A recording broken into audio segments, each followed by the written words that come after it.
سوات میں سیلاب کے 5ویں روز بھی کلیئرنس آپریشن جاری۔ شہریوں کا عملے کی کمی پر احتجاج۔ مینگورہ کا مین جی ٹی روڈ ٹریفک کے لیے بلاک کر دیا۔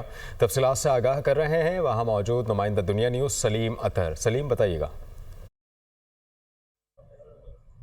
جی، آج سیلاب کو گزرے ہوئے 5 دن گزر چکے ہیں، لیکن جتنی بھی علاقوں سے سیلابی ریلا گزرا ہے وہاں پر اس سیلابی ریلے نے تباہی مچا دی ہے۔ جتنے بھی مینگورہ ندی کے کنارے جو آبادی ہے، جو مکانات ہے، جو دکان ہے، جو بازار ہے، وہ سب ملیامیٹ ہو چکے ہیں، لیکن جو اہلکار ہے، ریسکیو اہلکار ہے، ان کی تعداد کم ہے اور جو تباہی ہے وہ زیادہ ہے۔ تو اس وجہ سے یہاں پر تھوڑی دیر پہلے جو محلہ ملابہ باغ کے جو مکین تھے، انہوں نے جو مینگورہ پشاور جو مرکزی شاہراہ ہے اس کو بند کیا۔ ان کا مطالبہ تھا کہ جو ٹی ایم اے، جو واسا ہے، جو دیگر منتظمین ہے، وہ یہاں پر مزید نفری بھیجے تاکہ جو ان کے گھر، جو مکان، جو دکانیں ہیں، جو مٹی تلو دب چکے ہیں، وہ وہاں سے مٹی نکالے اور وہ تاکہ وہ اپنی جو زندگی ہے وہ دوبارہ معمول کی طرح